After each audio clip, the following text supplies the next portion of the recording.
Championship picture is getting clearer after week 6, and the Miami Hurricanes headline a list of big-time winners over the weekend. Let's bring in the squad. You're talking ball with the ACC squad.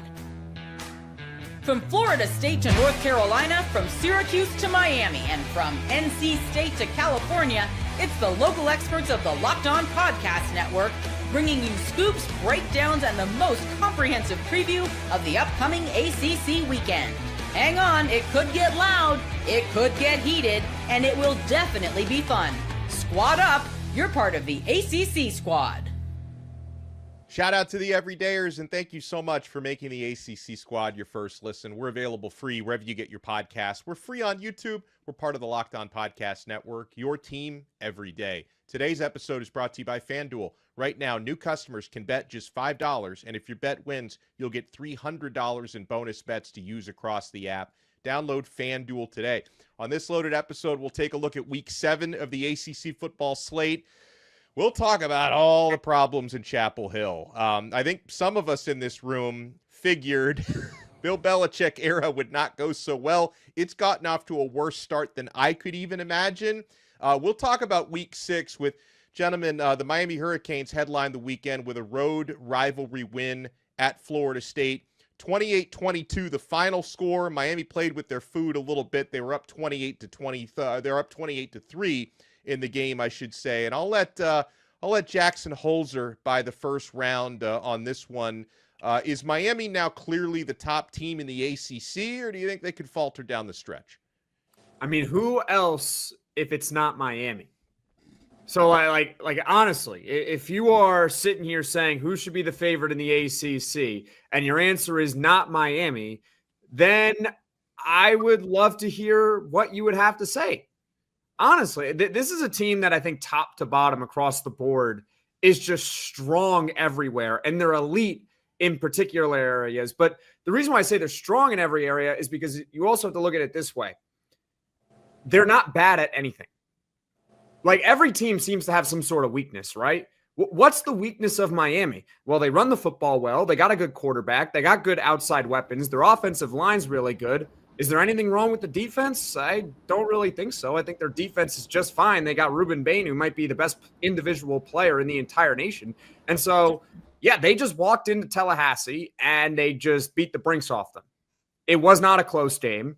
If you look at the final score and you don't look at the box score per quarter, you would think it's close. But it was not close. I wasn't necessarily expecting it because I thought that Florida State was going to rebound. They were going to play better than they did the previous week. But, Miami's just a really good team. And I just have to give them credit for it. They are clearly, right now, the class of the ACC. By the way, before we go any further, because I know everyone wants to weigh in on this, let me introduce everybody. I am Alex Dono from Locked On Canes. You just heard Jackson Holzer from Locked On Syracuse. We got Kenton Gibbs and Grayson Boone from Locked On Wolfpack. And we got Morgan Thomas from Locked On Clemson. Clemson got a bounce-back win, and they helped send the Tar Heels into even more of a tailspin than they were already in. And Kenton, I think something that stood out from a Florida State and a Miami point of view, like, I thought Florida State's defense was very deliberate and somewhat successful in what they were trying to take away from Miami. Like Jackson mentioned, Miami having a number of different ways to beat you, and it was obvious FSU wanted to take away Miami's running game, and they did a pretty good job. They held Miami to under 100 rushing yards, and then it became the Carson Beck and Malachi Toney and C.J. Daniels show because Miami was able to find success and hit big plays through the air. So Florida State took away what they wanted to. Unfortunately, they couldn't take away everything. Jackson was also wrong, as he often is, in saying this team doesn't have a weakness. They have a very glaring weakness. You know what Miami's weakness is? Playing with a lead. Anytime Miami gets a lead, all of a sudden their coaches forget how to coach. They're just like, what are we supposed to do with our hands? Like, we're up. Do we just yell stop the count at the referees until the clock runs out? Because once again, we see Miami in a game that they should have. They did dominate on the field. They did dominate on the scoreboard for 3 quarters, and then all of a sudden, this fun thing called the fourth quarter happens, and they're just like, "Oh, we're done. The hay's in the barn. We don't need to do much." And ultimately, it almost ended up costing you late. because you played around like that. This is a consistent theme with Miami that they need to get fixed. But with that being said, you all are absolutely right in terms of they're the class of the conference right now, because who else is in the conversation in a meaningful way? You could maybe possibly say, hey, Virginia's in that conversation in a meaningful way. Sure, but Virginia has some glaring weaknesses even in their wins that have appeared. Even in their wins, you could say defensively, what are they? What do they do well defensively that you say, that's where they hang their hat at? You could say that about them. That Duke team, they're figuring it out. You could throw them in that picture because while they do have 2 losses, they're undefeated in conference. And that offense, although they could not keep the ball to themselves against Elon, for crying out loud, these last 3 games in the ACC, 0 turnovers. They got as many turnovers as I have strands of hair on my head. So it's been a situation where teams that we could not have imagined coming in were going to be contenders are contenders. And it's, sorry, Morgan, but the team that we thought was going to run away with it is needing to beat up on old Chapel Bill up there and to get their bounce back win per se. I would say the teams that are in the front right now, are objectively the teams that are in the front by a mile because they've done what they're supposed to do and beat the teams that are in front of them. But Miami is the only team that was predicted to be good that is also good right now. Pretty clearly, it's Miami and then about a countrywide gap. And then I'd put Georgia Tech in there until proven otherwise. Georgia Tech deserves to be in the conversation. UVA has been one of the surprises so far in the ACC world, but I agree with Kenton. I think they have shown a couple flaws that I think are still in question moving forward. Then I put Florida State, and then everything else is just kind of a mosh pit at this point. Clemson, yes, they have fallen off of the cliff. They put a beat down on Chapel Bill. So thank you, Morgan, for your services there. But yeah, it's Miami and it's everyone else, and we're gonna have to see if anyone can catch them. I don't think it was really that hard to beat North Carolina from a Clemson standpoint. Even though Isaac's not here to defend himself this week. I don't think he would. Yeah, I don't think he really had much. Yeah, he was actually sending me all these stats about how terrible the Tar Heels are. So he's digging his own grave. Yeah, not a lot of fans to actually finish watching the game from the North Carolina standpoint. But I did stay up late to watch the Miami-Florida State game. And, it's kind of weird because when you look at the box score, they had more Florida State had more first downs, more yards. But the biggest thing is the turnovers. Tommy Castellanos is a good gamer quarterback, but just made too many mistakes that kind of deflated their momentum. But as Kenton admitted, the one thing you got to worry about Mario Cristobal over the years is just, can he actually finish not only just a game, but the seasons? He kind of had that. He was kind of in the same realm of Lane Kiffin of just losing those critical games. And even Lane Kiffin won now. So I feel as if maybe there's a turn now from these coaches that just getting over the hump, minus James Franklin. But, yeah. So, That's a big one right there. Yeah, I think that it was obviously the marquee game and it delivered. To me, it was exciting to watch, regardless of who you pulled for. I gotta say, nobody talks about him, but the guy from West Virginia, Mesidor, what a player. I want him on my team. Clemson's defensive line has been a little bit of a disappointment this year in getting pressure. And that, as Jackson mentioned, the lines of scrimmage for Miami is tough. Yeah, I say it a lot on Locked On Canes about Akeem Mesidor, that if he had anyone other than Ruben Bain as a teammate, we would be talking about this guy every single day. He's putting up big time stats, and he and Bain are terrorizing quarterbacks together. And he actually, I think he's got more sacks at this point than Bain, because Bain gets more attention. But Ruben Bain actually individually had more quarterback pressures than Florida State's entire defense did, which was pretty wild on Saturday. But looking at the other results, guys, and you mentioned the other teams that are in contention in the ACC right now. Virginia beats Louisville on the road in overtime. Louisville had some self-inflicted wounds, but I'm not going to take anything away from UVA. 2 straight upsets in overtime. This one was on the road against a good Louisville team. Louisville's defense is playing well. Their offense has been a hot mess with the turnovers. They had a fumble that went the other way for a touchdown and another pick six from Miller Moss. He seems to do that a lot this year. But Virginia's 3-0 now in the ACC because their loss to NC State was technically non-conference. Pittsburgh, guys, got a big win after making the quarterback change from Eli Holstein to Mason Heinschel, who had a really good performance. Boston College is not very good, but Pitt wins 48-7. We'll talk more about Clemson's 38-10 win against UNC. Wake Forest over Virginia Tech, 30-23. NC State beats the mighty Camels, 56-10. SMU gets a big win. Sorry, Jackson, against Syracuse. It's been a tale of two teams since Steve Angeli got injured, unfortunately. Doesn't count. Doesn't count. Right? It only counts when your starting quarterback plays. Correct. And Duke, 45-21 against Cal. And you know what's interesting, guys? The current ESPN percentages for who's going to win the ACC, behind Miami, they actually have Duke as the second team most likely to win the conference. They go head-to-head against Georgia Tech in a couple weeks. So that game is going to loom large. I imagine whoever wins that one is going to be potentially in the driver's seat along with Virginia to get to an ACC championship game, possibly against Miami. Oh, absolutely. That game, who could have thought that the two of the nerd schools would have like a very big bearing, one of which is a nerd school that doesn't even like football. I'm looking at you, Duke. I'm looking at you. That, they're going to play large into the ACC championship picture. And not only that, the playoff picture for the ACC. Let's be very honest about this, right?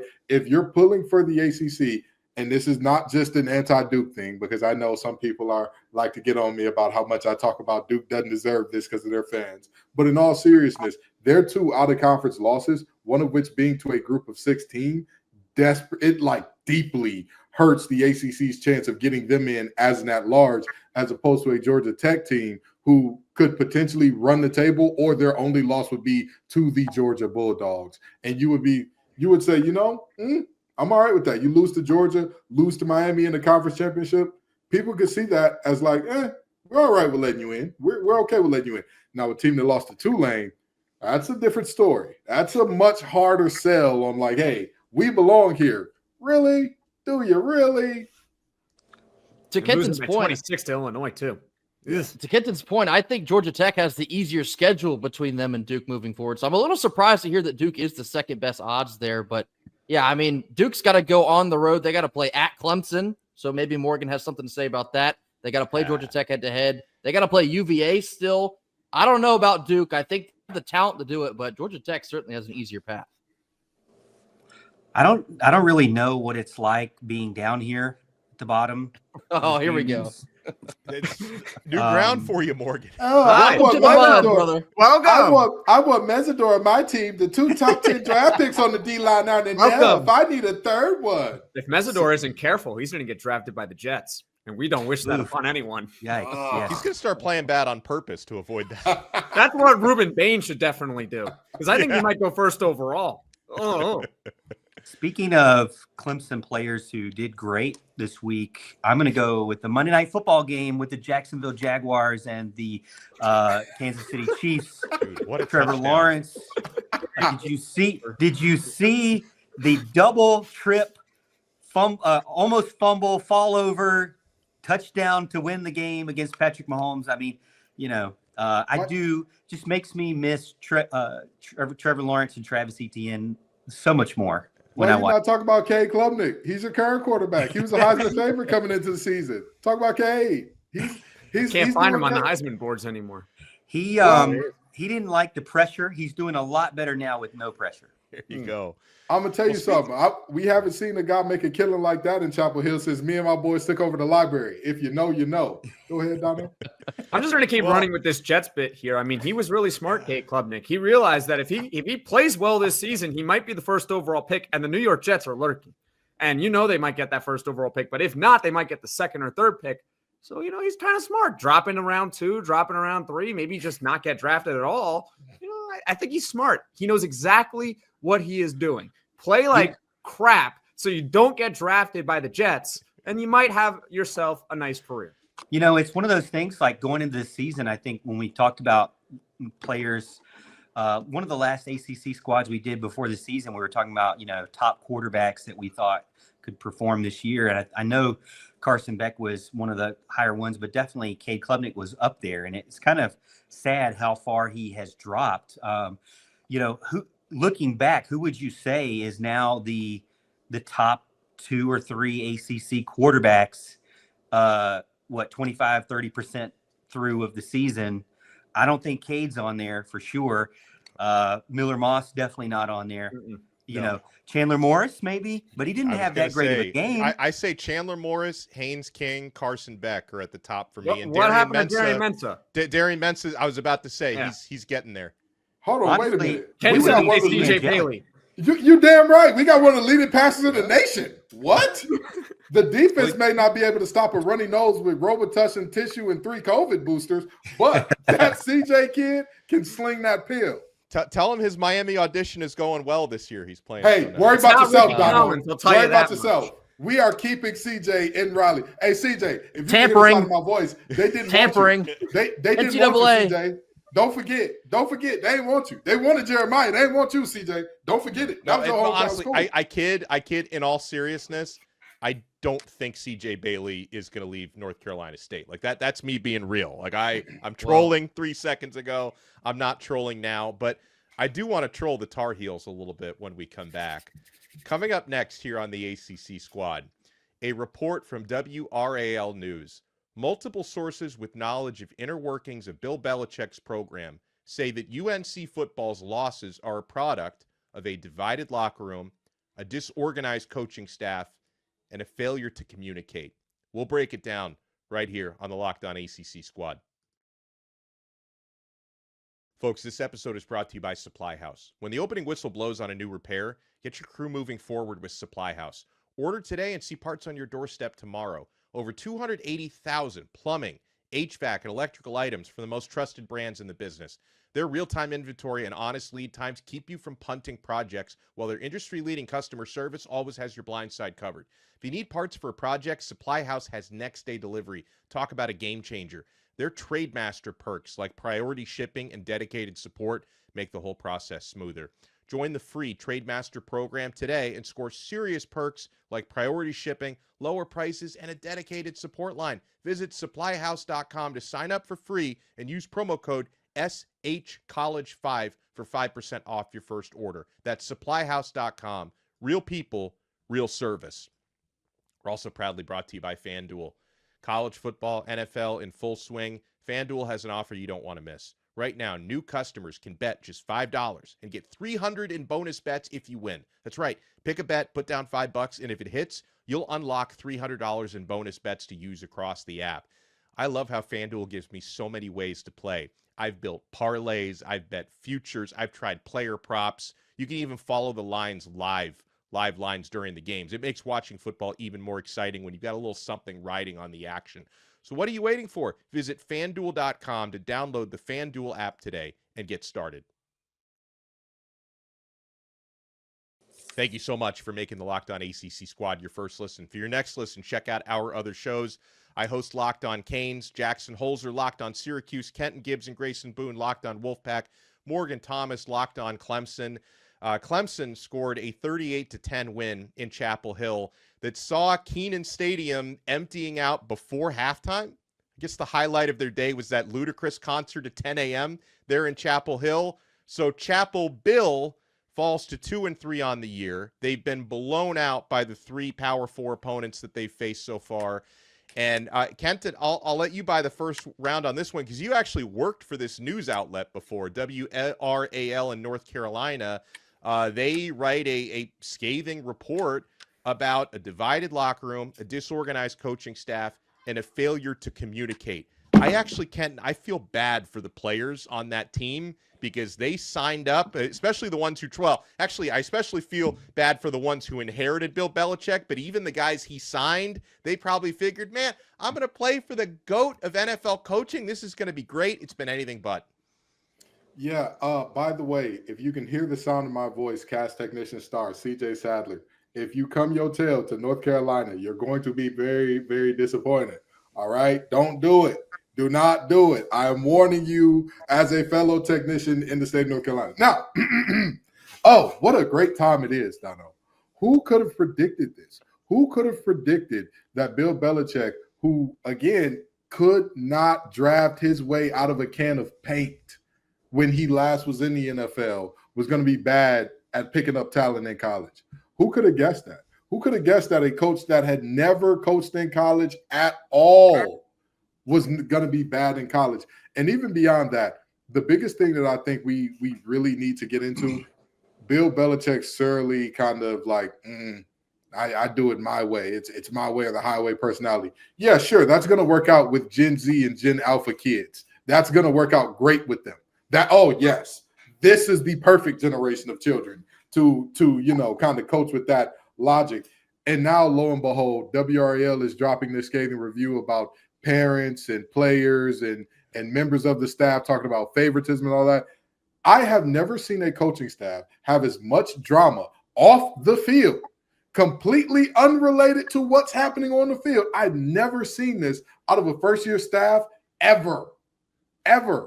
And if I do remember correctly, the Petrino incident that happened with the young girl in the motorcycle was year one at Arkansas, if I do remember correctly. And I've never seen this much off the field stuff.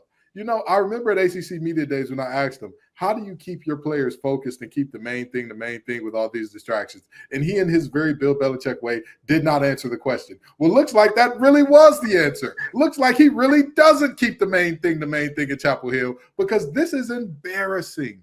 This is when the highlight of a bunch of college students' day is hearing Ludacris. Ludacris ain't had a hit since Dono was in school, for crying out loud. And we're sitting here and saying that's the highlight of their day. In the middle of the game, ESPN is cutting the students saying what happened against TCU was the most pain I felt at this university, and I failed midterms. That's an actual thing that happened.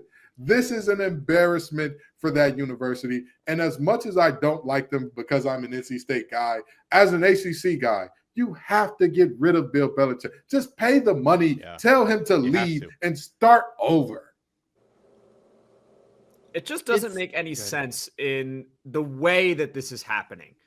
Like, I could have imagined a world where North Carolina would struggle this year with Bill Belichick. He's making an adjustment. This is brand new. College ball is different than the NFL. And I sort of expected that could happen with North Carolina. It's all the off-field nonsense that Kenton hit on, though, because that is very unlike a Bill Belichick team.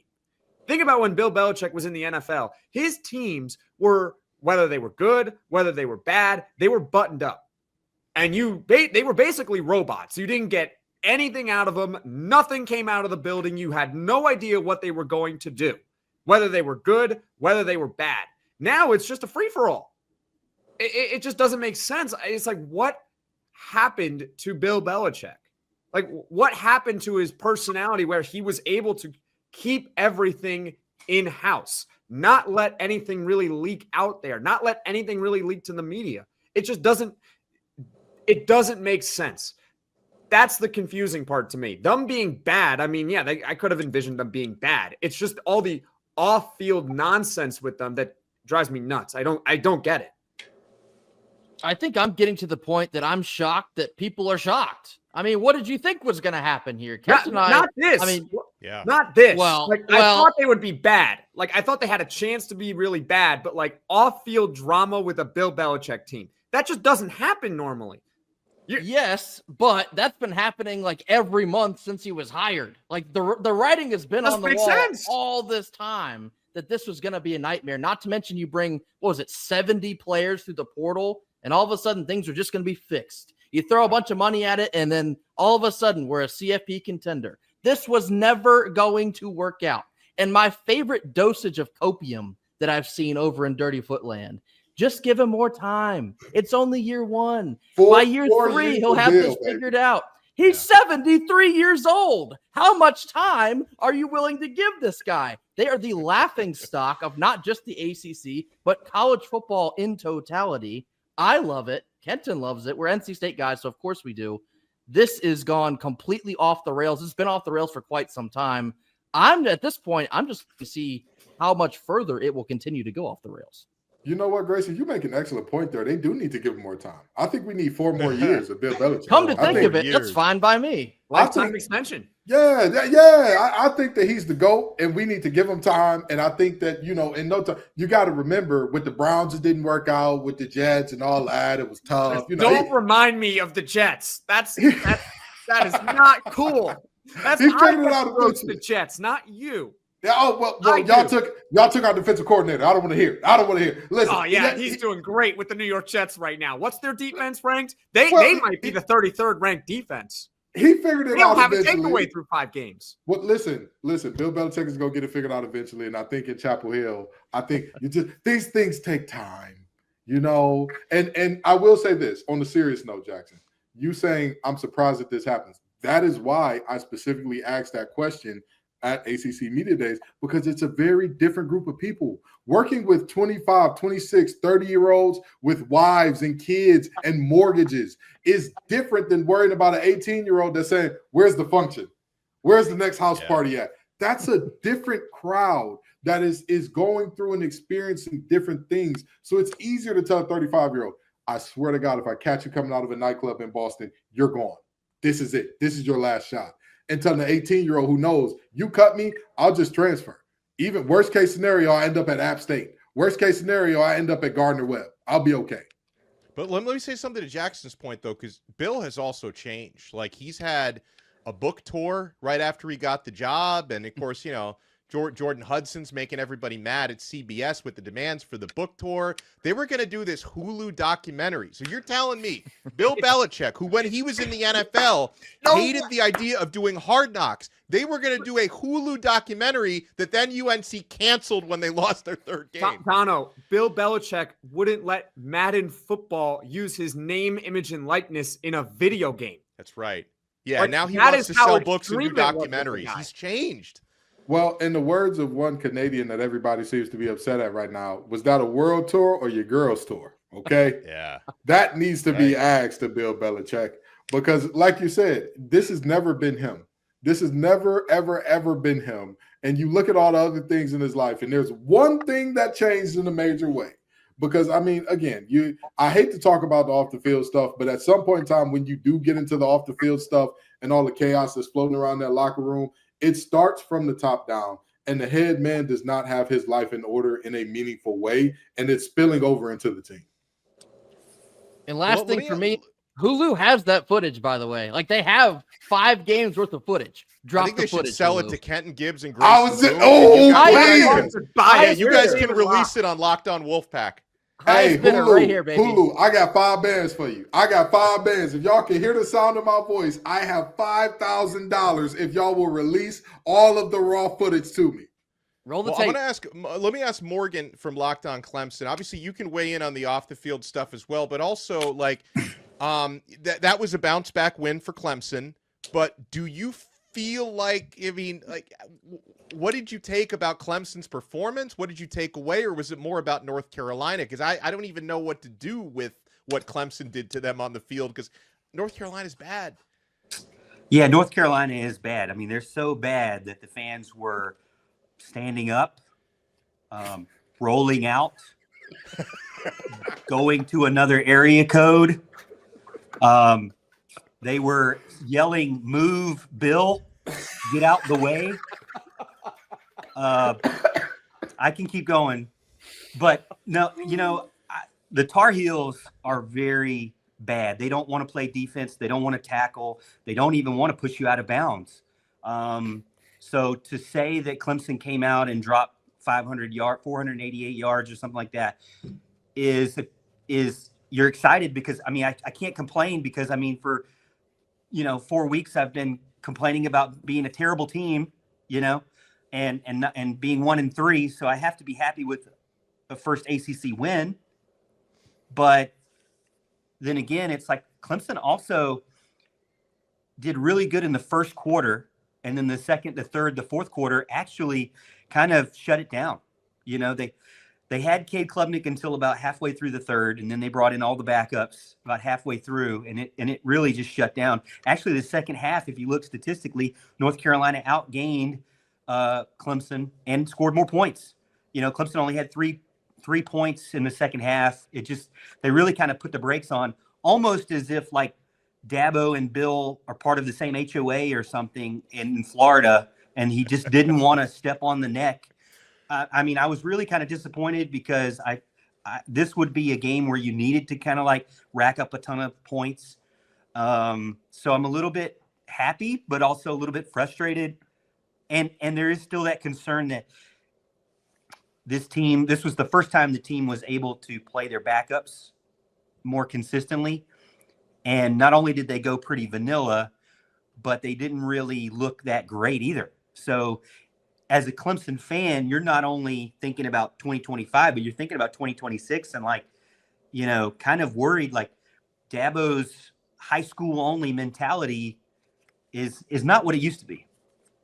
Dabo's playing the long game. He's saying if I don't fully stump a mud hole in them, they'll keep him around longer. Because if he would have put up 70, then the administration would have been more likely to be like, we might have to move off of this. But if I put up 50, you know what I mean? If I put up high 40s, they might keep him around. Again, he's on the 4 more year bandwagon with me. He knows these things take time. He knows, because Dabo wasn't an instant success as a head coach, of course. It took him, 5-6 years before he won double-digit games, of course.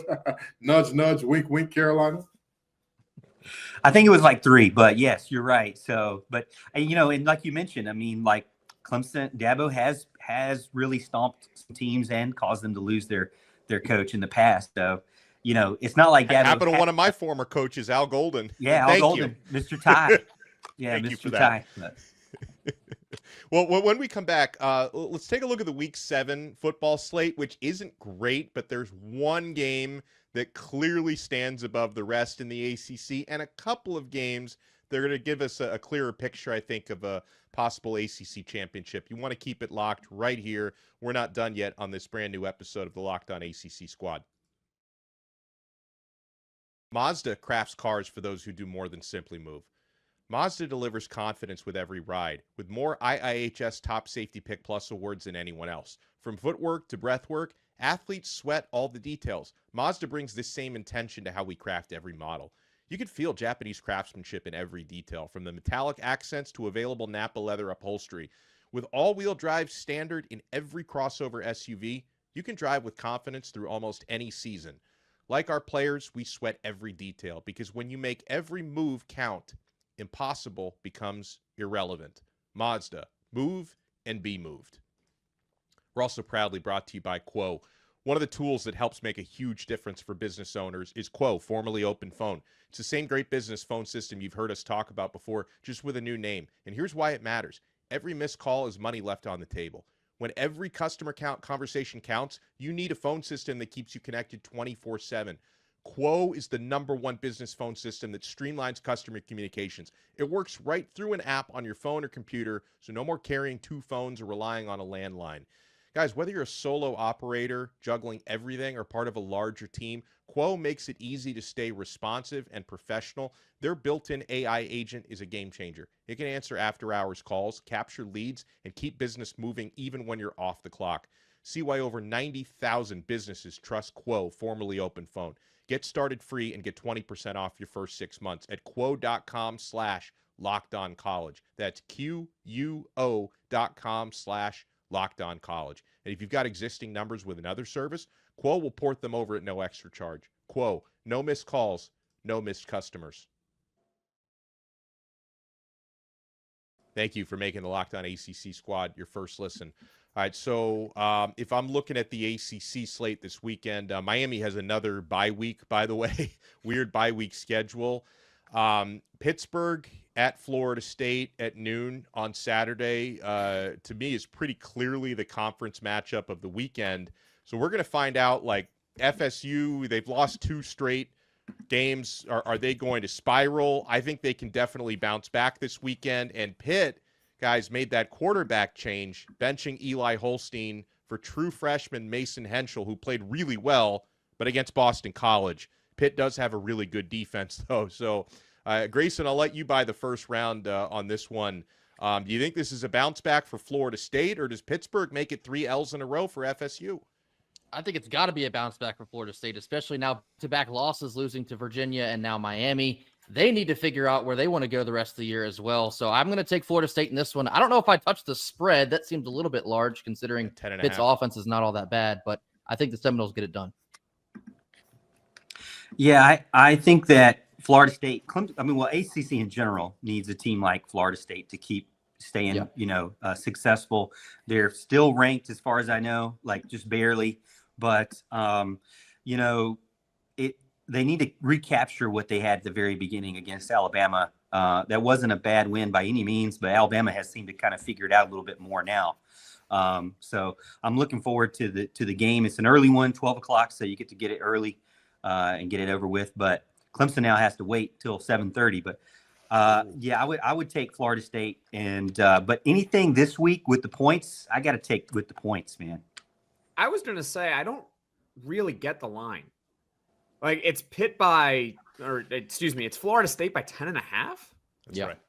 Like they're really not giving any respect to Pitt. They don't think Pitt's good at all. I guess like last week, it's just hard to get a read on the Pitt Panthers right now because they're going to start a quarterback making his second career start. They're coming off an impressive win, but that was against Boston College. And then you look at Florida State and you say, okay, well, they sucked against Miami up until the fourth quarter. So we don't know what Florida State we're going to get either in this game.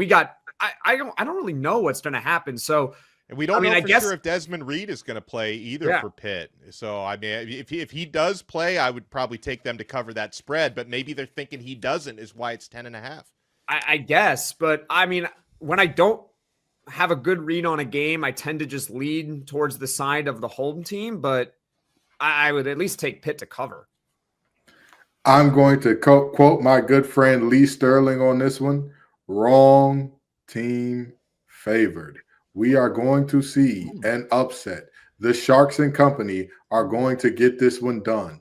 Alabama is Alabama. They continue to lose to average or below average teams. That is who they have been under Kalen DeBoer. We have not seen a single Alabama team that has not lost to a team where we look at them and say, what the hell is that polar bear doing in Dallas? It's just another example of that. And I promise you, this Florida State team, while I don't think that they're terrible, I don't think that they're 10.5 points better than Pitt. And here's the worst part about it. I don't think that they have the confidence to get off this snide, because the confidence to get off this type of snide is normally built by teams who have been together. They've worked together. They've built that cohesion. I don't think this team has that. I think that the Sharks go hunting in Florida. They walk away with a win here. So other games involving ACC teams this weekend, we'll circle back to a couple of these. Also at noon, SMU hosting Stanford. Mustangs are favored by 19.5 points. It should not be particularly difficult. Shouldn't be anyway. 13th ranked Georgia Tech hosts Virginia Tech. Georgia Tech favored by 14.5. NC State plays a non-con game at 16th ranked Notre Dame, where the Irish are favored by 21.5. We'll circle back to that one in a moment because we got the NC State contingent with us. Wake Forest plays at Oregon State. Wake is favored by 2.5 at 0-6. Oregon State, obviously not a conference game. Morgan, let's get your take on this one. Clemson at Boston College. Clemson favored by 14.5. I think Clemson's going to roll again. Maybe Boston College, not quite as bad as North Carolina, but they might be. So this should be another easy Clemson win. I was a little bit more worried about them until after this last week, and seemed like they just couldn't get anything going. They are dealing with a lot of injuries. Dabo Swinney's not on anybody's good side because he came out and said, well, Boston College is just a few plays away from being undefeated, or 4-1, and I'm I respect that. I like when my coaches talk like that. I respect. But he's also said it about Clemson too, and nobody believes him anymore. It's kind of like we're jaded at this point. So, I mean, anybody. I mean, if none of the games were played, Clemson would be 0-0. So, but the thing is like Clemson has to still show me that they can put together a full, complete game. 14.5. You would want to take that because they did prove to me that they could beat that against the Tar Heels. They had 14.5 there. But I mean, I can understand if you're a Clemson fan and you're jaded and you're doubting 14.5 because you just never know. I mean, Cade looked better at times, but didn't look better. And then the team had a great first quarter, but not really that good of 3 quarters. So, you really don't know how much consistency you're going to get. Obviously, anytime you go up there, up north at night, it's going to be colder. Who knows what could happen? You'd be stiff or something. Maybe the knees start crackling. I don't know. But I do believe that Clemson should be able to win this game and come back. Dabo mentioned that they'll probably win the game, or they'll play the game, not win the game, but they'll play the game and then immediately get back on the plane and come back. So he'll have to work on recovery mode to get back to the next game up, which I believe is SMU. The one thing about Boston College, though, is that I know you're probably sick of hearing Dabo say that, but is he really all that wrong? If you think about it, because they nearly beat Michigan State, they nearly beat Cal. They lost those ones late, and they lost to Stanford. So maybe they're a play or two away from being 3-2. Yeah, I don't know what you're trying to do there, Jackson. I'm just saying, it's not like Boston College in every game this year has lost 48-7. They're bad, but they haven't lost 48-7 in every game. They lost in overtime to Michigan State. They lost a close one to Cal. I don't know how they lost to Stanford. That's because they're a bad team. But I guess you're just sick and tired of hearing Dabo say something like that. I don't think they would ever stop that they have a bad team and that they're bad. But I don't think they're bad, but they're not as bad as maybe what they were last week. Last week was by far and away their worst game of the season. The other prior weeks, they were at least competitive, and they just lost. Before Narduzzi was kind enough to get players in the game who need some film before they transfer, that game was 45-0. Yeah. What 1 or 2 plays what 45-point play do you know about? I'm not talking about that. You're mentioning the one game they had no chance of winning. But the other ones, I mean, they lost in, I think, double overtime to Michigan State. They lost to Cal at the end. Cal had a late touchdown with 1:30 to go from 51 yards out. I'm looking at it right now. So they were a couple plays away there from winning that one. I don't know how you lose to Stanford by 10. Well, that's the part where I say they're just a bad team.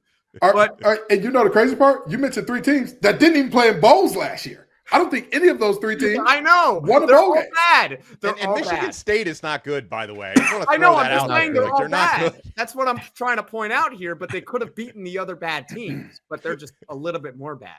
Everyone, it's Jackson Sweeney. You sound like Dabo. He's clearly on the Sweeney payroll. I'm gonna tell you this. Last week I said, like the Levert family at Brugger's Bagels, not enough spread. Well, we're gonna go with the Jelly Roll concert that's mixed in with a Thanksgiving dinner. Still not enough spread. Clemson is going to blow this team out of the water. This will be the worst thing that Boston sees since that damn Tea Party all those centuries ago. You understand? This team is going to get demolished. This is not going to be close. This is not going to be good. We will not walk away from this saying, Boston College is on the upswing. We won't. All right, so before we run here, we got the NC State contingent getting 21.5 points at Notre Dame. That's a big number, fellas. Do you think NC State can make this one interesting and possibly even pull the upset? If by interesting you mean cover the spread, then maybe in the fourth quarter. But the other 3 quarters, I don't know. The defense for NC State has been a massive problem so far this season. Haven't been able to stop anyone on the ground, and that's not what you want to be saying when you're about to face Jeremiah Love and Jadarian Price. So I said this to Kenton the other day. By the time this airs on Thursday, the rest of NC State fans will hear me say that as well. I'm worried that NC State's about to jumpstart the Heisman campaign for Jeremiah Love with what he's about to do to us on the ground. I think it could get ugly, but I hope I'm wrong. Well, I don't really want to talk about whether or not NC State can cover the spread, okay? I want to help out my betting degenerates right now. I want to quote every man who owns a sweater vest while on the highway. Can I get the over, Rover? Let me tell you something. The over-under for this game is 59.5. Now, Notre Dame's secondary has been one of the most disappointing groups in all of the country. C.J. Bailey has been phenomenal throwing the ball this year. Hollywood Smothers has been phenomenal against everybody this year. And I'm telling you right now, NC State will most likely get blown out. There is a world where they make this game interesting. There is a world where they cover the spread. That's not like I wouldn't be shocked if they lose this game by 10 or even I'm going to say something that may be crazy to some people. I wouldn't even be surprised if NC State pulls off the upset here, because nothing would be more Dave Dorn than losing to Virginia Tech and then going and beating Notre Dame on the road. Nothing would be more quintessentially Dave Dorn than that. Well, you know what? If you're going to have an upset win, use it up this week, because you guys have Miami later in the year. So go ahead and beat Notre Dame. Take it easy. Miami's due for a stinker every once in a while. I mean, that's like the annual. But I'm going to say this. NC State, or is it going to be Syracuse with Ricky Collins? You pick. I'm going to say this. The way that our run defense looks, Notre Dame might hit that under over 59.5 by themselves, let alone NC State getting involved in the scoring action against the secondary that's been a little leaky, a little creaky all day. So my degenerates who do a little bit of betting, a little bit of wagering, I'm helping you out. Take the over. I would just put your first $5 bet on Notre Dame money line and just get $300 right there. There you go. Perfect. That's the FanDuel way. Well, we appreciate everybody for making the Locked On ACC Squad your first listen. Make sure you check out Locked On Canes, Locked On Syracuse, Locked On Wolfpack, Locked On Clemson, all the awesome ACC shows that we have. And we'll talk to you again next time on another episode of The Squad. We are part of the awesome Locked On Podcast Network. Your team every day.